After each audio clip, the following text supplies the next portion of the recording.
Hi everybody, I'm Bryan Mudd, a fan of South Plains politics. Here's your talking points for this week. Would you take the family to a big downtown Lubbock park? And better yet, would you live and work near that park? Some are betting the answer is yes. And a tip of the rocking chair to a pioneer of West Texas farm policy who's calling it a career after decades of hard work. From the studios of KAMC Television in Lubbock, your local election headquarters. This is Talking Points with Bryan Mudd. Joining us, everybody. Also this week, can we talk? We live in an age now where for a price you can fly to space or buy a car that can pretty much drive itself. Now, some argue that money would be better spent solving the world's current problems, but I would argue that all the money in the world still couldn't solve the biggest issue, and that's the human communication problem. We're still not good at putting two leaders from two different backgrounds in the same room and getting them to agree on how to solve problems. As proof, the continuing issues between Democrats and Republicans in the Texas legislature, who we now can't even get in the same room. The quorum blocking walkout continues, and KAMC's Maggie Glenn has a look at some of the other important and expensive legislation being held up by the communication problem. Their motivation was to stop the voting bills, but Texas Democrats in D.C. say they're also fine with stalling other Republican priorities, including Senate Bill 4. It would limit the use of medication abortion and prohibit mailing abortion drugs altogether. It's often also the more affordable option for Texas women. This legislation would say that people can't have that after 7 weeks. Republicans argue the mailing restriction will protect women's health. I look forward to another hearing on Governor Abbott's priorities. And a doctor testified to as much in Thursday's committee hearing. An in-person ultrasound examination is critical because the risk of dying from a medical abortion such as these increases by 38% for every week after 8 weeks. But Democrats think banning access to those drugs after 7 weeks will push women to seek the medication outside of a doctor's office. This bill will push some women to seek black market options to receive the medication. And as always, our choice is not between abortion and no abortion. It's between safe legal abortion or unsafe illegal abortion, leading to further complications. If they want to protect the safety of women, then we need to have more robust prenatal care for women. And we need to have more robust health care for women before they get pregnant. On Friday, Senate Bill 4 officially passed on the Senate floor. In Austin, Maggie Glenn, KAMC News. And Maggie, to keep there from being any more unscheduled lawmaker vacations, this is Lubbock Representative Dustin Burrows showing off his official hall pass. Those are given by Speaker Dade Phelan to all the members still in Austin. These are the only way lawmakers can even leave the House chambers, on the condition they'll be back to do business when there's a quorum again. Let's continue with part 2 of our recent interview with Representative Burrows, where I asked him to comment on some of the bills, many with bipartisan support. They're now held up by this walkout. There was an event I know involving the Retired Teachers Association who have been looking for an additional yearly payment. Is that right? Yeah, we have thousands of retired teachers here in West Texas who've, done wonderful things. Some who are actually my teachers. I met with one yesterday, and they're on fixed incomes. I'm making less than $2,000 a month. And, when we came into session, shoring up their pension and making a full commitment to it was the #1 priority. We did that right off the bat because of the commitment. We did not have the ending balance to do a 13th check for them. The economies continue to be hot, I think largely because Governor Abbott opened up our economy before a lot of states did. And we now have the revenues to give them a 13th check. And so we intend to do that. That's one of the priority items in this special session, and they deserve it. Unfortunately, because the Democrats are in D.C., we can't get that done in the Texas House. There's been a lot of talk of reinstating the pay for legislative staffers as well. I know you have until September 1st to try to get something done there, right? Talk about what that means to a lot of those folks. Yeah, absolutely. We have a really good staff. They do a lot of things, a lot of constituent services. If people need things back in the district, they're here to take care of them.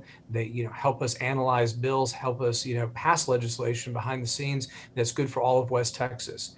And as an approach to try to get the Democrats to show up, because they did break quorum at the end of last session, killing the election integrity bill and other bills, including some of those that are on the call. The governor vetoed that part of the budget. And so unless it's restored before September 1st, there's not going to be funding to pay them and all the apparatus that goes with that. And so, it's an inconvenience right now that easily could be fixed. If they don't get back here and actually do their jobs, it's going to be very real for a lot of very good people.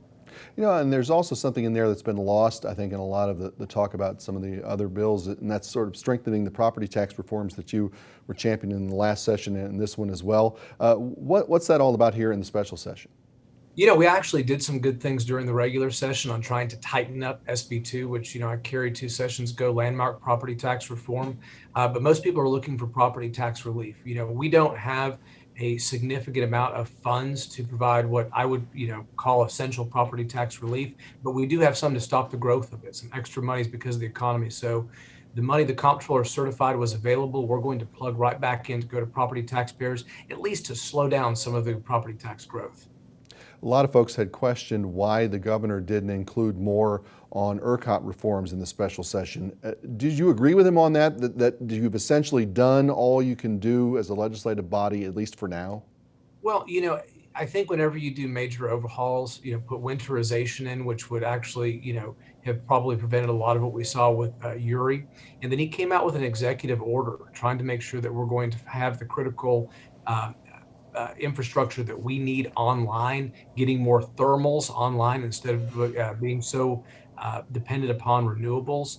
So I think we need to see how this takes effect and move from there. You know, before we go, Democrats have said that they can stay gone for months. I know there's some inkling that won't happen in that way. The governor, though, says he'll just keep calling these special sessions until we get everybody back to work and get these priorities through. How prepared are you and the other members there and your families as well to wait this out through the summer and then maybe into the early fall if it goes that long or for however it takes? How ready are you guys to handle it from your end? Well, you know, ready or not, you know, this is the job we signed up for. We said that we were going to come down here and represent our districts, show up, fight the good fight. You know, there has been bills that have passed that I didn't want to pass. There's been bills that, you know, I'd like to see pass that, you know, didn't. I mean, we don't always win, but we do show up for work. And, you know, regardless, we're going to be here as long as it takes, whether that's 1 month, 2 months, 3 months, 6 months, maybe even the rest of the year, waiting to make sure that, you know, we show up and do the jobs, or sorry, the Democrats show up and do their jobs, but we'll be ready.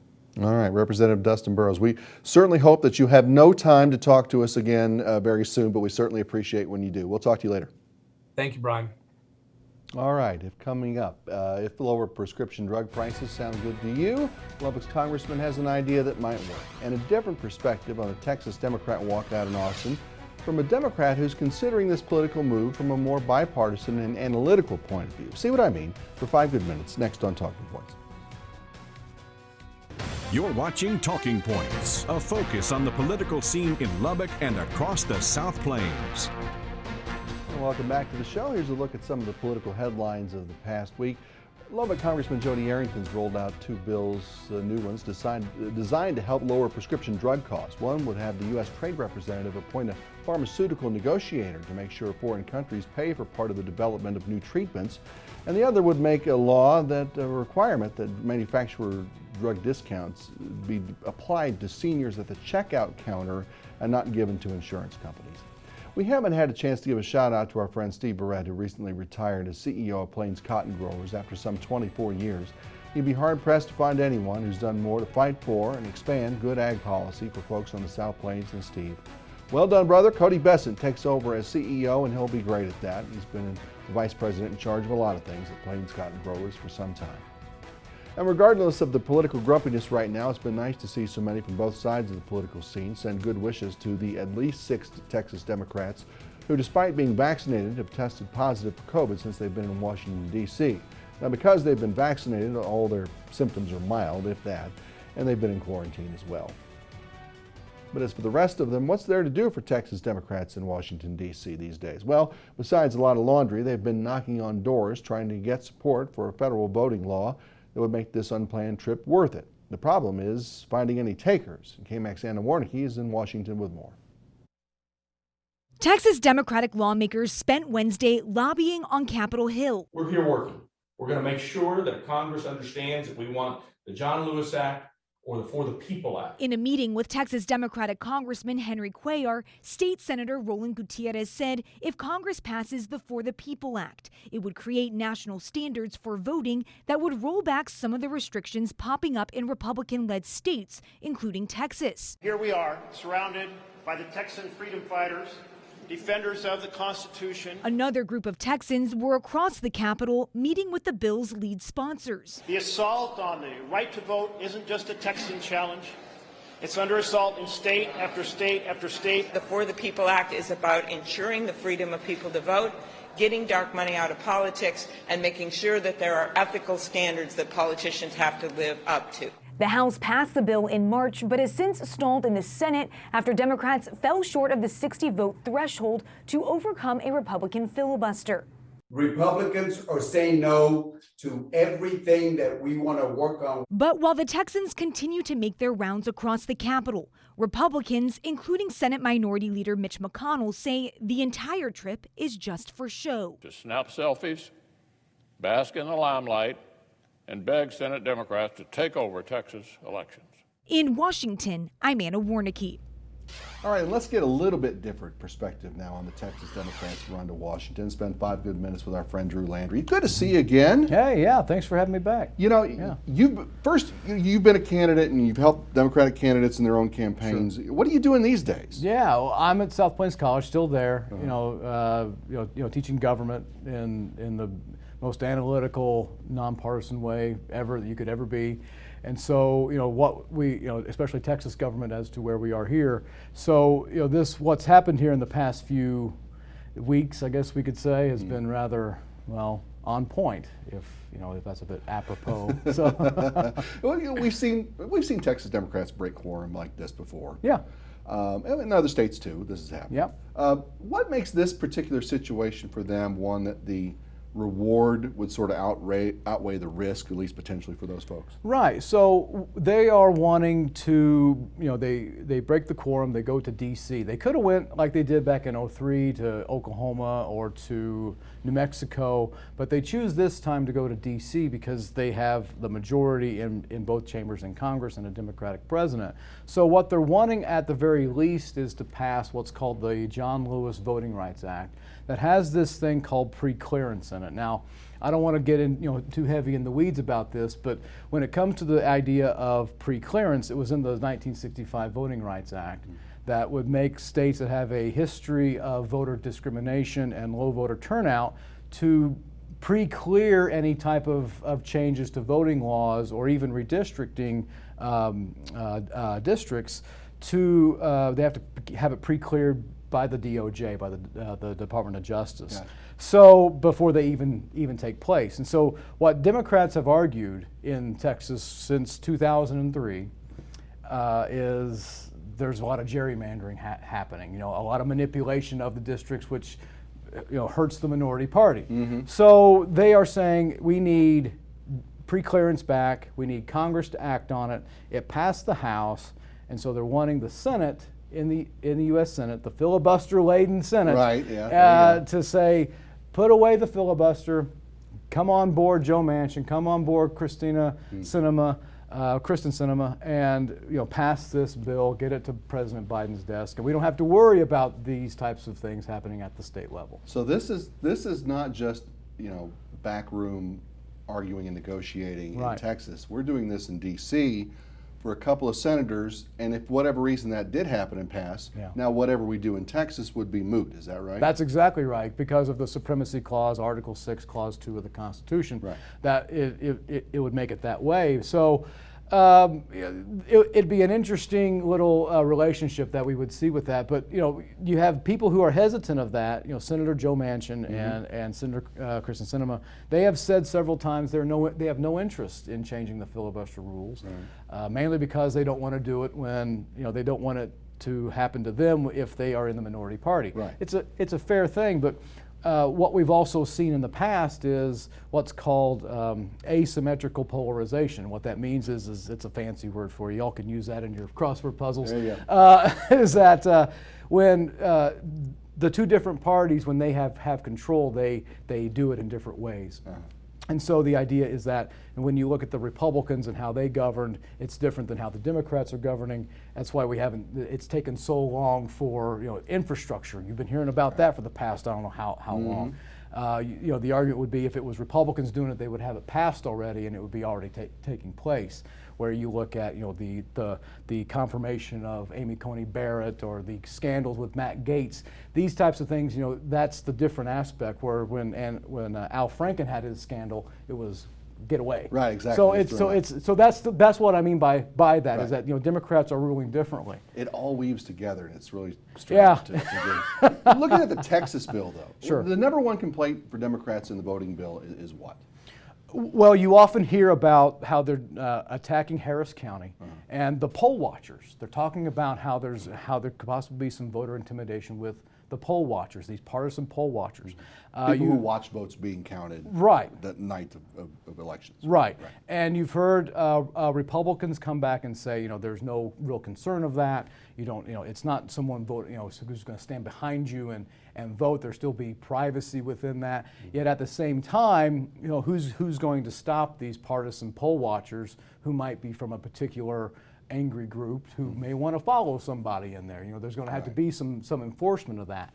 Yet at the same time, it also says that they will also be able to count the votes and watch and see how they're being distributed into the ballot. So that's going to be an interesting discussion, because sooner or later, probably later, the Democrats are going to come back. Right. And the Washington Democrats, the national Democrats, have really just kind of moved on from voting rights. Right. They're moving on about infrastructure. So I think what we're going to see here is the Texas Democrats are going to come back. They're going to feel a little bit deflated.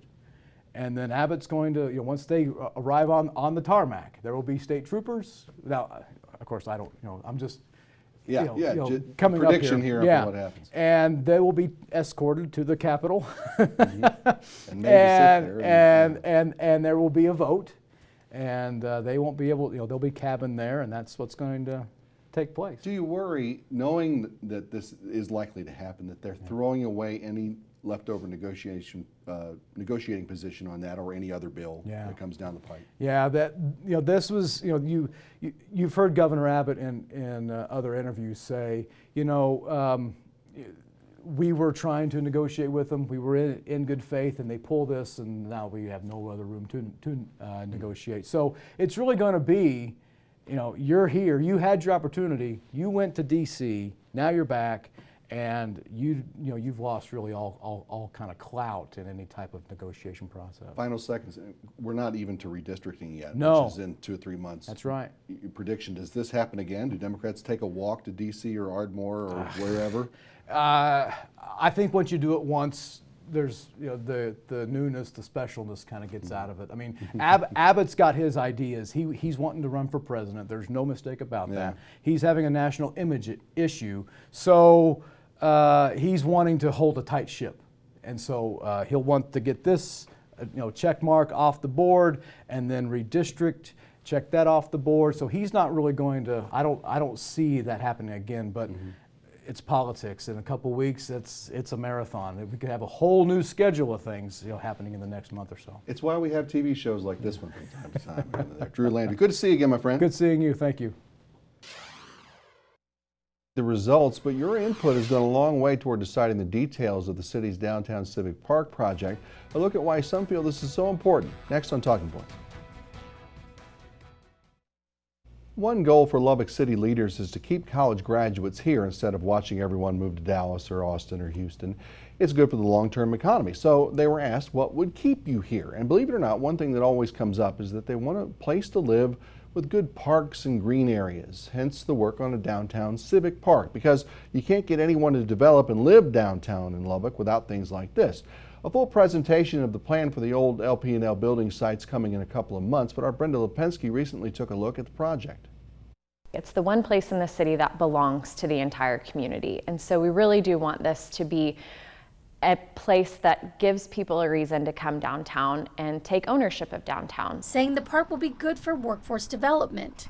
We graduate about 15,000 students out of our universities every year, and we want to do things to retain those graduates. Elaine Kearney with TPG Partners, the company that created the designs, says the park will help the economy. Especially civic urban parks like this are fantastic generators for the economy. They can bring in millions of dollars of new investment. Just imagine the opportunities for new restaurants, coffee shops. And that it will be more than a traditional park. Thinking about a type of space that could host events, say, for example, a big holiday tree lighting that everyone from no matter which district you live in would feel like they could come downtown and mix and mingle with all of their fellow citizens. Girardi saying the designs include concepts that Lubbock Lights said they want to bring to Lubbock. There was a lot of feedback on creating a family-friendly space, and something people really identify with in a place that they want to bring their kiddos is somewhere where they can play in water. And so a splash pad or something similar, some sort of civic fountain, was really recommended. Sounds good. That's Brenda Lipinski reporting, and we'll be back with a final word. Budget workshops continue for city and county lawmakers. Right now, we'll continue to look at how they're planning on spending your money for the next fiscal year in the coming weeks. Send us a comment on our KMAC News Facebook page and at everythinglubbock.com. Click weekly features and talking points to stream this and many of our past shows. It's all of our time. For all of us on Talking Points, we thank you for watching. See you right here again next week.